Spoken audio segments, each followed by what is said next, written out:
하늘의 문을 여소서. 이곳을 주목하소서. 주를 향한 노래가 꺼지지 않으니 하늘을 열고 보소서.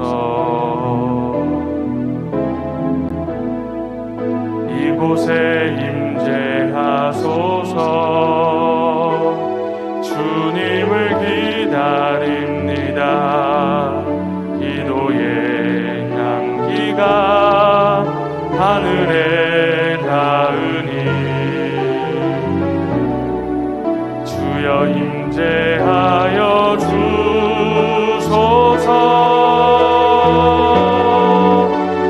이곳에 오셔서 이곳에 앉으소서.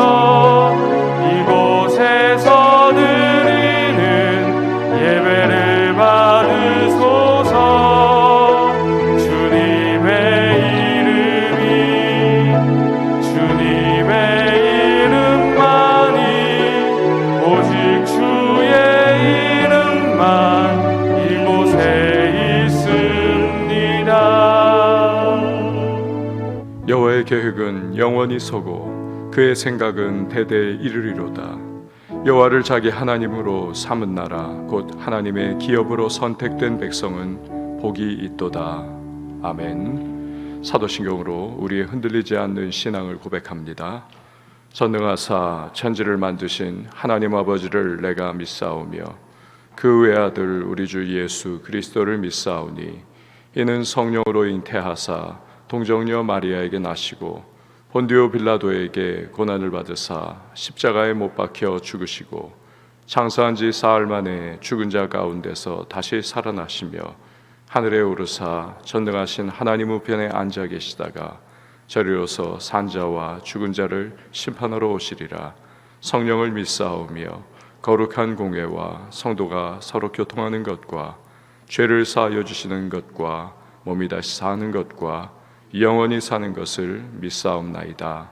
아멘. 앉으셔서 찬송가 412장 찬양합니다.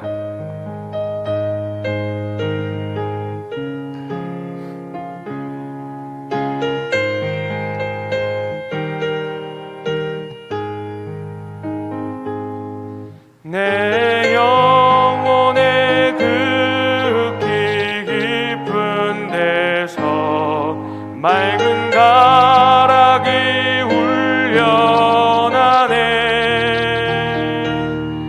하늘 곡조가 언제나 흘러나와 내 영혼을 고이 싸네.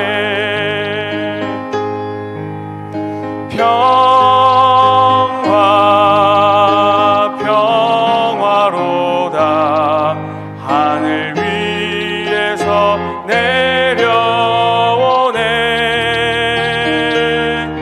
그 사랑의 물결이 영원토록 내 영혼을 덮으소서. 내 맘속에 솟아난 이 평화는 깊이 묻힌 보배로다. 나의 보화를 캐내어 가져갈 자 그 아무도 없으리라. 평화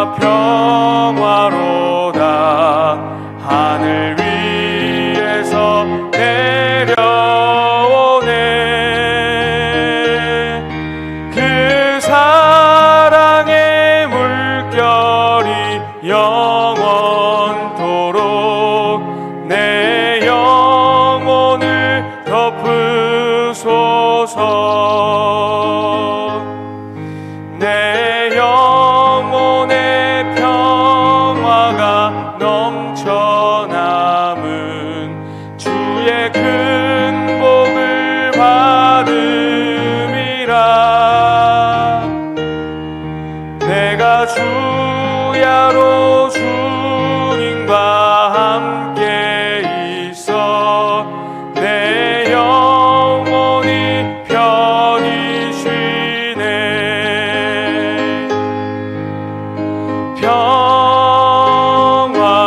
평화 평화로다 하늘 위에서 내려오네. 그 사랑의 물결이 영원토록 내 영혼을 덮으소서.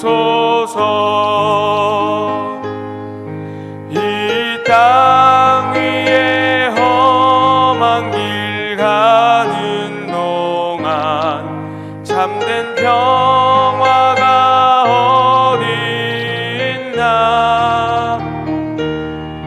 우리 모두 다 예수를 친구 삼아 참 평화를 누리겠네.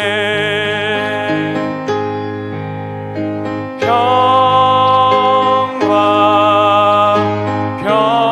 평화로다 하늘 위에서 내려오네. 그 사랑의 물결이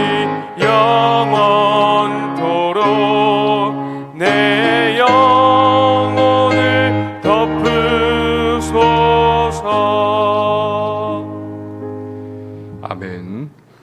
오늘 보실 하나님의 말씀은 다니엘서 8장 말씀 1절에서 14절 말씀 보도록 하겠습니다. 다니엘서 8장 1절에서 14절 말씀 보도록 하겠습니다.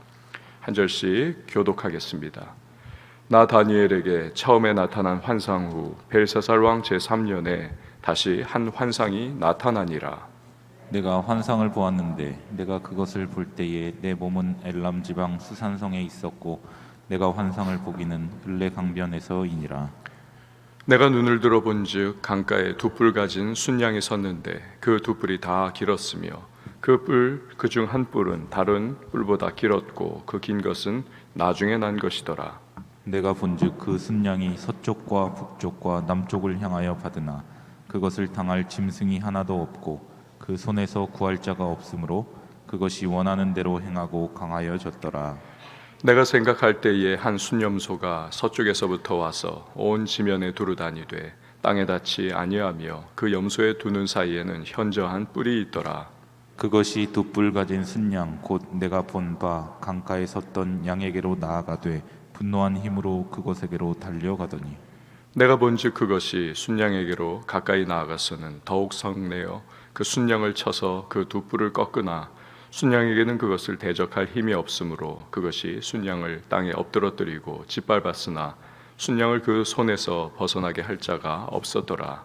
순염소가 스스로 심히 강대하여 가더니 강성할 때에 그 큰 뿔이 꺾이고 그 대신에 현저한 뿔 넷이 하늘 사방을 향하여 났더라.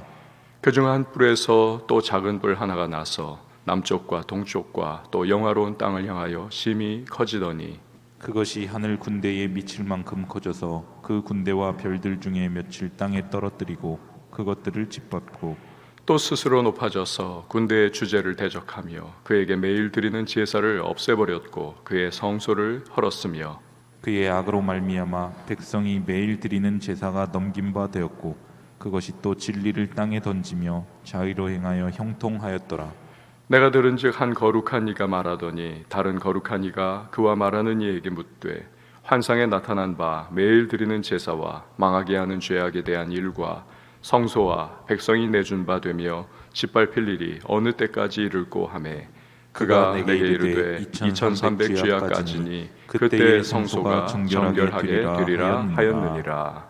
아멘. 기도하시겠습니다. 드린 예물 사랑의 김장 나눔 헌금 예배 헌금 1000번째 서원 헌금 감사 헌금 봉헌합니다. 주님 오늘도 새로운 하루를 허락해 주셨습니다. 주님과의 기도를 통한 교제와 세미한 그 음성을 들으며 하루를 시작할 수 있도록 은혜를 주시니 감사합니다. 우리의 마음과 생각, 우리의 삶의 초점을 다시 한번 주님께로 맞추며 주님의 세미한 음성 듣고 하루를 열기를 원하오니 성령이여 오늘도 말씀을 통하여 주님의 뜻을 깨닫게 하시고 기도 가운데에 우리의 생각과 또 삶의 모든 초점 오직 주님 앞에 조율하며 그 인도하심을 받을 수 있는 복된 시간이 되게 하여 주시옵소서. 하나님의 백성들을 아시고 또 그 모든 기도의 제목을 주께서 그 눈동자 또 그리고 그 모든 주의 능력의 손으로 붙들어 주시고 또한 눈동자처럼 주의 백성들을 지켜주실 줄 믿사오니 주님께서 오늘도 인생길 걸어가는 우리 한 사람 한 사람 전능하신 하나님의 예비하신 은혜로 함께 해주셔서 승리하게 하시고 보호받게 하시고 오늘 이 하루 마감할 때에는 에베네셀의 하나님을 찬양하며 감사로 또한 우리 주님께 영광 올려드리는 주의 백성들이 되게 하여 주시옵소서. 하나님 수능이 어제 끝났습니다. 교회의 우리 수능생들을 기억해 주셔서 마음을 잘 다스릴 수 있도록 하시고 일일비하지 않고 주님의 인도하심 잘 받아서 끝까지 승리할 수 있도록 은혜를 더하여 주옵소서. 하나님 수능 끝난 이후에 일탈하는 일 없게 하시고 믿음을 잘 견제하면서 이후의 길 더욱더 주님 앞에 온전히 붙들려 살아갈 수 있는 복된 하나님의 사람들이 될 수 있도록 은혜의 은혜를 더하여 주시옵소서. 주님 오늘도 귀한 예물을 주님 앞에 구별하여 올려드립니다. 각자의 기도의 제목과 간구의 소망 또 헌신으로 주님 앞에 올려드릴 때에 주께서 기쁨으로 받아주시고 하늘의 신령한 은혜와 땅의 기름진 복을 더하여 주시옵소서. 새벽을 섬기는 반주자에게 주님의 평강을 더해 주시고 전능하신 주님의 은혜의 손길을 늘 맛보는 축복의 기도자가 되게 하여 주시옵소서. 감사를 드리고 예수님의 이름으로 기도합니다. 아멘. 제가 좋아하고 또 은혜를 많이 받은 책 중에 하나가 레리 오스본 목사님이라고 하는 분이 쓴 바벨론에서 그리스도인으로 살기라고 하는 책입니다. 영어 원제는 Thriving in Babylon, 즉 바벨론에서 번성하기라고 하는 그러한 제목입니다. 내용은 뭐 다니엘의 이야기죠. 그가 어떻게 온통 적대적이고 이교적인 바벨론 땅에서 믿음을 지키면서도 또 번성할 수 있었는가, 그걸 다루는 내용입니다. 근데 이 책에서는요, 그동안 어쩌면 우리가 한 번도 생각하지 못한 사실 하나를 이야기를 또 합니다. 그것은 다니엘이 바벨론에 끌려와서 느부갓네살을 섬긴 그 순간부터 아마도 거세당한 환관이 되었을 것이다. 왜냐하면 자신이 정복한 나라의 가장 똑똑한 차세대 사실은 귀족들, 왕족들, 그러니까 지도자들입니다. 어쩌면 그 나라에 있었으면 왕이 됐을 사람이고 그 왕궁에서 귀족의 역할을 했을 사람들인데 이 소년들이 이제 자기를 섬기는 그러한 가장 똑똑하고 또 잘생긴 그러한 소년들이 아닙니까? 얘네들을 훈련시키고 또 자기가 데리고 살고 있는 많은 후궁들로 가득한 이 왕궁에서 함께 생활을 해야 하기 때문에 얘네들을 거세했을 것이 분명하다라는 거죠. 다니엘과 세 친구를 비롯한 포로 출신 청소년들을 훈련시켰던 사람이 다름 아닌 환관장이었다. 그것도 그러한 방증의 하나라는 겁니다. 게다가 성경에서나 유대인 사회에서나 어떻습니까? 혈통과 가계도가 너무나 중요하지 않습니까? 성경을 보면 마태복음도 그 가계도를 통해서 누가 누구를 낳고 뭐 이런 거 계속 하지 않습니까? 이게 중요한데 다니엘이나 세 친구나 모두 다 자식에 관해서 일절 코멘트가 없는 것을 보면 분명하다라는 것입니다. 요셉 같은 경우는 애굽에서 뭐 다니엘과 똑같은 수준의 그러한 총리의 역할을 감당하지 않았습니까? 근데 그는 애굽에서 자녀 얻은 그러한 기록을 다 해놓고 있는 것, 그것도 또 하나의 그러한 증거다. 성경이 모든 것을 뭐 다 시시콜콜 써놓지는 않죠. 그렇기 때문에 환관되어서 거세를 당한 것이 이게 사실인지 아닌지 우리가 100% 뭐 확신할 수는 없습니다만 꽤 설득력과 또 신빙성을 가졌다 생각을 합니다. 만약에 그렇다면 여러분, 이 다니엘이나 새 친구들 그 인생이 얼마나 고달팠겠습니까? 하지만 여호와 신앙, 그 모든 것을 극복하게 해 주는 것이죠. 그러니까 하나님은 시시때때로 너무나도 친근하고 따뜻하게 은혜로 그들을 찾아와 주시고 베풀어 주셔서 이 척박한 인생, 그 정말 너무나 이 이교적인 그러한 문화로 꽉 차 있고 여호와 신앙에 대하여 적대적인 그러한 이 바벨론 문화 속에서 그들 홀로의 삶을 하나님과의 내밀한 교제 가운데 그들은 그렇게 살아갈 수가 있었다는 거죠. 누구도 주지 않는 그러한 위로가 하늘로부터 임했고, 또한 하나님께서 세상이 줄 수도 없고 알 수도 없는 신비한 위로와 평화를 베풀어 주셨기에 그렇게 살아갈 수가 있었다는 거죠. 오늘 본문은 그렇게 하나님과 깊은 영적 소통에 내밀한 기쁨을 누리고 있던 다니엘에게 하나님께서 보여주신 또 하나의 환상을 우리에게 기록을 해주고 있습니다. 7장에서 우리가 앞에서 살펴본 첫 번째 꿈을 통하여 준 환상, 이 벨사살 왕 원년에 주어지지 않았습니까? 그런데 이제 본문의 환상은 즉위한 지 2년이 지난 3년 후에 주어집니다. 1절과 2절 말씀을 보시기를 바랍니다. 나 다니엘에게 처음에 나타난 환상 후 벨사살 왕 제3년에 다시 한 환상이 나타나니라. 내가 환상을 보았는데 내가 그것을 볼 때에 내 몸은 엘람 지방 수산성에 있었고 내가 환상을 보기는 을레 강변에서이니라. 다니엘은 이 환상을 볼 때에 엘람 지방 수산성에 있었다는 겁니다. 기억하시죠? 아하수에로 왕 때에 왕비가 되었던 에스더가 있던 바로 그곳입니다. 그런데 환상을 보게 된 곳은 을레 강변이더라라는 겁니다. 을레 강변에 관한 그러한 지역적 환상을 봤다. 이 환상의 역사적인 배경은 얼마 후에 벨사살이 다스리는 바벨론을 멸망시킬 페르시아 제국의 시대에 관한 내용이죠. 3절을 보십시오. 내가 눈을 들어 본즉 강가에 두 뿔 가진 순양이 섰는데 그 두 뿔이 다 길었으며 그중 한 뿔은 다른 뿔보다 길었고 그 긴 것은 나중에 난 것이더라. 순양은 페르시아 사람들이 자기들의 수호신으로 삼던 동물입니다. 그렇기 때문에 순양은 페르시아 나라를 의미하는 것입니다. 두 뿔을 가지고 있었다는 거예요. 페르시아는 원래 하나가 아니었습니다. 메대와 페르시아, 이 두 개의 나라가 연합국을 형성을 하고 있었습니다. 그러다가 나중에 페르시아가 월등하게 강력해지기 때문에 메대를 합병을 해버리는 것입니다. 다니엘이 본 바 두 뿔, 그 중에 더 긴 뿔이 바로 그것을 상징을 하는 거죠. 하나님은 순양, 즉 페르시아가 강력한 제국이 될 것을 보여주십니다. 4절 말씀을 보세요. 내가 본즉 그 순양이 서쪽과 북쪽과 남쪽을 향하여 받으나 그것을 당할 짐승이 없고 그 손에서 구할 자가 없으므로 그것이 원하는 대로 행하고 강하여졌더라. 뿔로 여기저기를 받더라. 페르시아가 주변의 모든 나라들을 정복한다. 근데 그걸 당할 나라가 없다는 것이죠. 그래서 순양은 자기가 원하는 대로 행하고 자기가 원하는 대로 강해져 갑니다. 하지만 어떻습니까? 성경은 교만은 패망의 선봉이다 말씀을 하시죠. 기고만장해 있는 이러한 강력한 페르시아이지만 큰 도전이 다가옵니다. 5절 말씀이죠.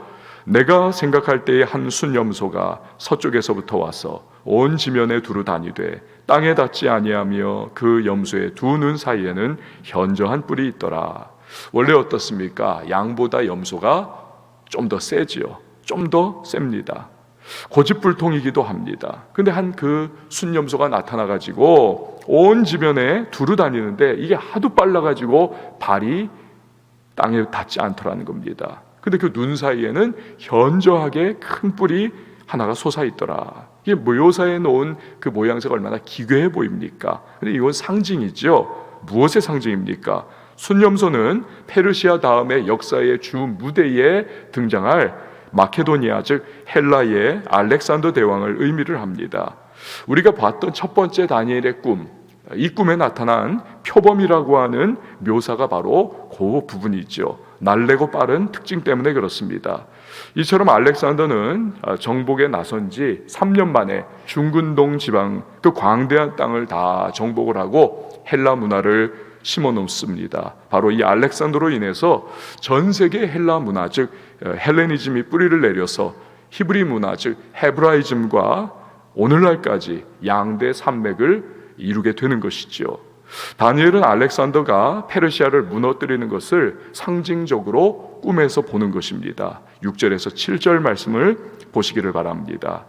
그것이 두 뿔 가진 순양 곧 내가 본 바 강가에 섰던 양에게로 나아가되 분노한 힘으로 그것에게로 달려가더니 내가 본즉 그것이 순양에게로 가까이 나아가서는 더욱 성내어 그 순양을 쳐서 그 두 뿔을 꺾으나 순양에게는 그것을 대적할 힘이 없으므로 그것이 순양을 땅에 엎드러뜨리고 짓밟았으나 순양을 그 손에서 벗어나게 할 자가 없었더라.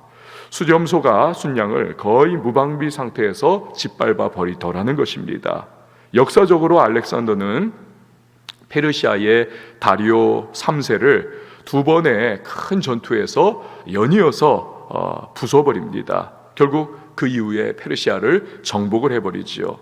아버지인 마케도니아의 필립 왕이 여기저기를 막 정복을 하고 돌아다닐 때 그럴 때 청소년인 알렉산더가 울었다고 하지 않습니까? 아버지가 다 정복하면 내가 정복할 땅은 도대체 어디 있겠는가? 그만큼 알렉산더는 용맹하고 또 정복력이 아주 강한 인물이었습니다. 약관 30대에 페르시아 대제국까지 무너뜨려버리니 그야말로 그의 교만과 그의 자부심은 하늘을 찌르는 것이죠. 하지만 하나님은 겸손한 자는 도우시고 편이 되어 주시지만 교만한 자는 팔을 걷어붙이고 대적하시는 하나님이십니다. 예외 없습니다. 알렉산더도 마찬가지 경우지요. 그 광활한 땅을 정복한 위대한 왕, 그래서 역사는 알렉산더를 알렉산더 대제다, 알렉산더 더 그레이트다라고, 위대한 알렉산더다라고 그렇게 부르지 않습니까? 그러나 그러한 위대한 알렉산더, 아무것도 막을 것이 없는 것과 같아 보였던 그지만 인생의 황금기였던 30대의 나이에 열병으로 그냥 호련히 세상을 떠는 것입니다. 8절에서 9절 말씀에 바로 그 내용을 다루고 있죠.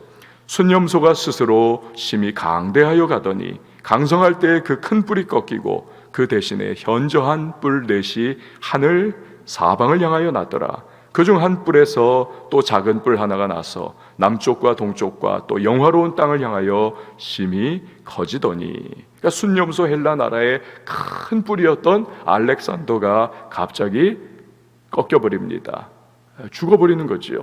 대신에 네 뿔이 그 다음에 솟아나더라. 이것은 알렉산더 휘하의 4명의 장수입니다. 셀류쿠스, 톨레미, 카산더, 리시마쿠스, 이 4명을 뜻하는데요, 이들이 알렉산더 사후에 22년에 나라를 4등분을 해가지고 한쪽씩 나누어 가집니다. 그런데 이 4명의 장군 중 셀류쿠스의 후손인 안티오쿠스 에피파네스라고 하는 사람이 있습니다. 안티오쿠스 에피파네스, 이 사람이 아주 악독한 사람입니다.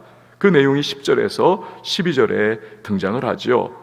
그것이 하늘 군대에 미칠 만큼 커져서 그 군대와 별들 중에 몇을 땅에 떨어뜨리고 그것들을 짓밟고 또 스스로 높아져서 군대의 주제를 대적하며 그에게 매일 드리는 제사를 없애버렸고 그의 성소를 헐었으며 그의 악으로 말미암아 백성이 매일 드리는 제사가 넘긴 바 되었고 또 그것이 진리를 땅에 던지며 자의로 행하여 형통하더라.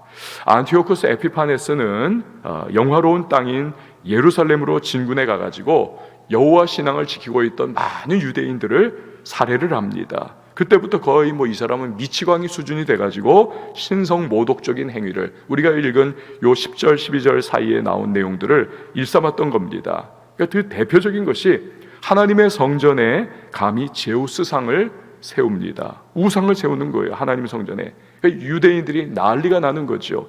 율법이 금하는 돼지 피를 성전에다가 막 뿌립니다. 그리고 매일 아침과 저녁에 2차례 드리는 상번제를 폐지를 시켜버립니다. 이 유대 땅의 여호와 신앙 자체를 이걸 말살해버리기 위해서 막 광분을 해가지고 마귀짓을 하는 거죠.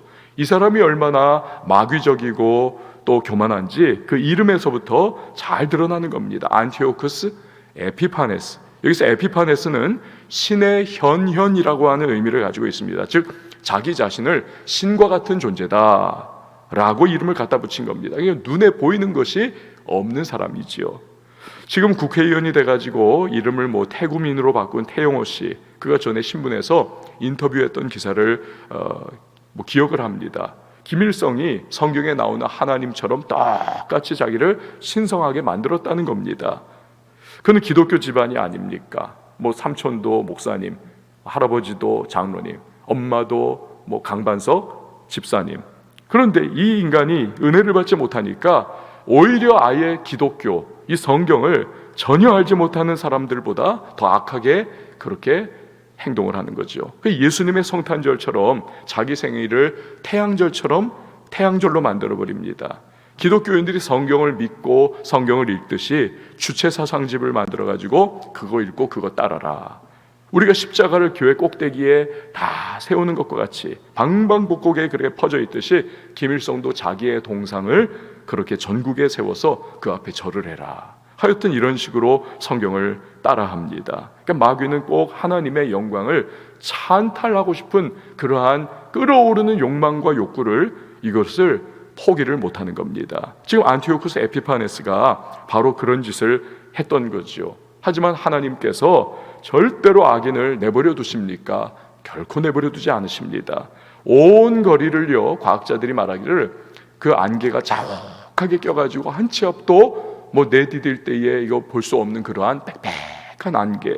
그러다 그것을 물로 다 이렇게 포집을 해가지고 물에 컵에다 담아보면 한 컵 물 정도밖에는 안 된다는 것 아닙니까? 햇빛만 비치면 안개는 아무리 자욱했어도 금방 사라져 버립니다.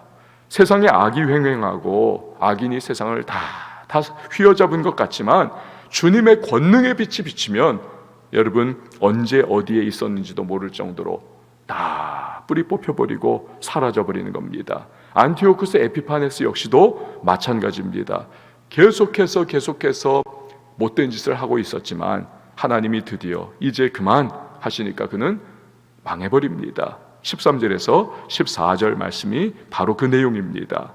내가 들은즉 한 거룩한 이가 말하더니 다른 거룩한 이가 그 말하는 이에게 묻되 환상에 나타난 바 매일 드리는 제사와 망하게 하는 죄악에 대한 일과 성소와 백성이 내준 바 되며 짓밟힐 일이 어느 때까지 이를꼬 하매 그가 내게 이르되 2300 주야까지니 그때의 성소가 정결하게 되리라 하였느니라.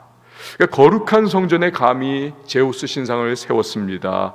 돼지피를 뿌렸습니다. 이렇게 신성모독을 일삼던 못된 안티오쿠스 에피파네스를 대항해서 유대 제사장 가문인 마카비 가문이 용감하게 공기를 합니다.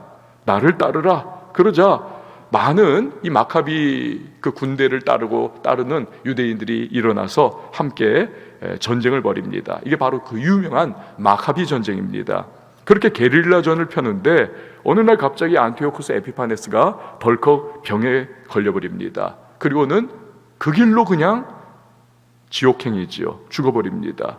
그러니까 너무나도 뜻밖의 그렇게 안티오쿠스 에피파네스, 신의 현년이라고 하는 교만한 이름을 스스로에게 붙였던 그 인간이 그렇게 세상에서 끊어져 버리더라는 겁니다. 그러자 마카비 군대가 드디어 독립을 쟁취를 합니다. 성전을 탈환해서 성전을 다시 정결하게 정화를 합니다. 제우스 신상을 몰아내는 것이요.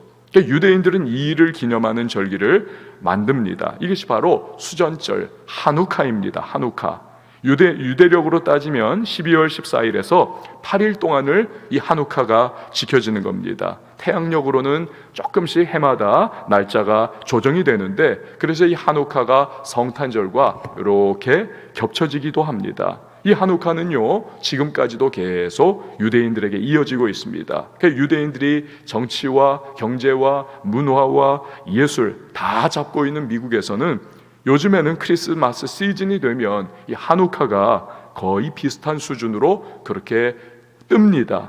특별히 뉴욕에는 유대인들이 많이 사니까 뉴욕에서는 크리스마스보다는 하누카가 더 세요. 사실은. 그러니까 다니엘의 두 번째 완성에서 여러분 우리는 다시 한번 무엇을 봅니까? 이 하나님이 누구시냐?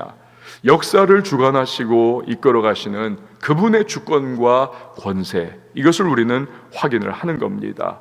세상은 마치 자기들이 모든 것을 다 할 수 있는 양 기고만장합니다. 끝모를 자랑과 교만으로 그렇게 세상은 살아갑니다. 하지만 하루살이가 하루밖에 못 살면서도 마치 영원히 살 것처럼 붕붕거리면서 날아다니는 것과 같습니다. 하나님의 정하신 때까지만 날뛸 수가 있는 거지요. 때가 되면 역사를 움직이시는 하나님의 계획과 그분의 뜻대로 모든 것이 다 재편이 됩니다. 그러면서 하나님의 생각하신 바가 오차 없이 정확하게 주님의 때에 주님의 방법으로 착착착착 진행되는 것을 믿음의 눈으로 우리는 바라볼 수가 있는 겁니다. 아무도 그것을 막을 수가 없습니다. 그게 역사라고 하는 고고한 강물을 통하여 흘러가는 것을 우리는 보는 것이죠. 세상은 그것을 볼 수가 없습니다. 세상은 모릅니다. 세상은 자기들이 주인공인 양 끝없이 착각을 합니다. 그러나 우리들 크리스천은 역사의 주인공은 바로 하나님이시라는 것을 우리는 알고 있습니다. 그렇습니다. 그분이 오늘도 역사를 주관하십니다. 이걸 안다면 여러분, 우리는 그 어떤 상황에서도 실망하지 않습니다. 일희일비하지도 않습니다. 대신에 우리는 하나님을 향한 신뢰 가운데 오늘을 살아가면서 때로는 답답하기도 하고 현실이 암담하기도 하고 때로 이해되지 않는 상황도 있지만 믿음의 닻을 내리고 우리는 하나님만을 바라봅니다. 그분의 말씀을 붙잡고 우리는 살아가는 사람들입니다. 그분 안에 날마다 거하는 것입니다. 그럴 때 하나님의 선하신 계획과 그분의 선하신 뜻이 이루어지고 그의 계획 가운데 하나님의 손길이 이 세상 속에, 이 사회 속에, 내 인생 속에 이루어지는 것을 우리는 반드시 경험하게 될 것입니다. 여러분, 오늘도 그런 하나님의 뜻 안에서 이 하루가 이렇게 시작이 되었습니다. 그렇게 기도를 통해서 주님의 인도하심을 받는 사람은 반드시 승리하게 될 것입니다. 그 승리, 저와 여러분에게 오늘도 은혜 가운데에 풍성하게 함께 해주실 줄 믿습니다. 우리 시간에 함께 찬양하시고 기도하도록 하겠습니다. 주가 보이신 생명의 길, 나 주님과 함께 상한 마음 들이며 주님 앞에 나아가리.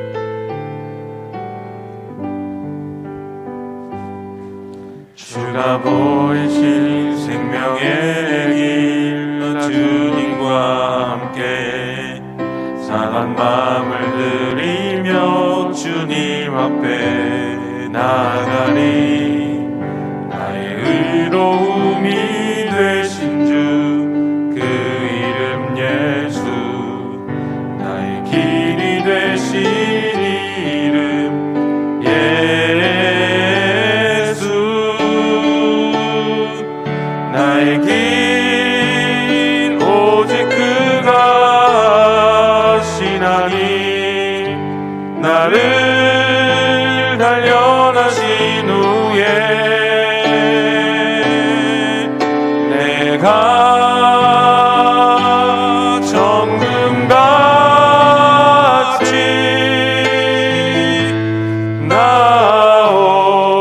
나오리라. 주가 보이신 생명의 길, 나 주님과 함께 상한 마음을 들이며 주님 앞에 나아가리. 나의 의로움이 되신 주 그 이름 예수, 나의 길이 되신 이름 예수.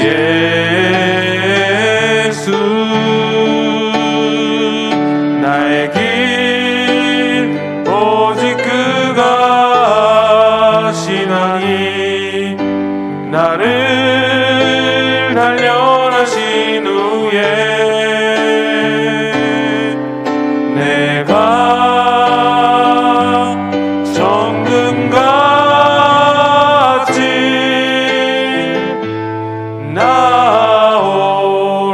나오리라.